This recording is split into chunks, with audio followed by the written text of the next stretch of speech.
Check versus pronote. మీరెవరికైనా అప్పిచ్చిన తర్వాత చెక్ తీసుకోవాలా? లేదా ప్రోనోట్ తీసుకోవాలా? ఏది తీసుకుంటే మీకు రేపు యాక్షన్ తీసుకోవడానికి లీగల్‌గా మంచిది? చెక్‌లో ఎక్కువ డబ్బొస్తుందా? ప్రోనోట్‌లో ఎక్కువ డబ్బు తిరిగి వస్తుందా? అయితే ఈ ప్రాక్టికల్ ఇన్ఫర్మేషన్ బయట అవైలబుల్ లేదు.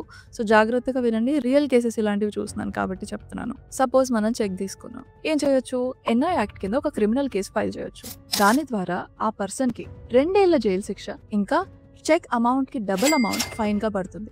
అండ్ మీకు ఈ చెక్ అమౌంట్ ఏదైతే ఉందో ఆ ఫైన్‌లో నుంచి మీకు ఇవ్వబడుతుంది అండర్ కొన్ని సెక్షన్స్. అయితే ఇది క్రిమినల్ కేస్ కాబట్టి ఇందులో కోర్ట్ ఫీజ్ మిగతా కేసెస్ కంటే చాలా తక్కువ ఉంటుంది. అండ్ మీరు చెక్ అమౌంట్ వస్తుంది, ఇంట్రెస్ట్ రాదు. అదే మీరు ప్రోనోట్ తీసుకున్నారనుకోండి, మీకు ఇంట్రెస్ట్‌తో సహా అమౌంట్ వస్తుంది. మీ కేసెస్‌లో మెరిట్స్ ఉంటాయి. అయితే ఇది సివిల్ కేస్ కాబట్టి కోర్ట్ ఫీజ్ కట్టాల్సి ఉంటుంది. చెక్ కేసులో కంటే ఇక్కడ మీకు స్లైట్‌లీ కోర్ట్ ఫీజ్ కొంచెం ఎక్కువ ఉంటుంది.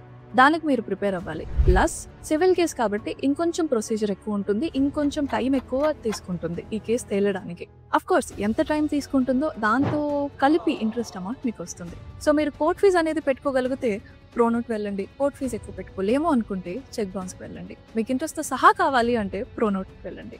రేపు మీరు అలాంటి కేసు వేసుకునేటప్పుడు మీ పరిస్థితి ఎలా ఉంటుందో మీకు కూడా తెలియకపోవచ్చు కాబట్టి ఈ రోజు అప్పు ఇచ్చేటప్పుడు చెక్, ప్రోనోట్ 2 తీసుకొని పెట్టుకుంటే మంచిది. సో దట్ రేపు మీరు లీగల్‌గా వెళ్ళినప్పుడు ఈ ప్రోనోట్ అనేది మీ అప్పుకి ప్రూఫ్‌గా నిలుస్తుంది. ఈ చెక్ వల్ల అతనికి క్రిమినల్ కేస్ అంటే భయంతో ఏమో తనకి శిక్ష పడకముందే ఇంట్రెస్ట్‌తో సహా మీ అప్పు తీర్చేయొచ్చు కదా! So we never know. ముందు జాగ్రత్త తీసుకుంటే చాలా సేవ్ అవుతారు.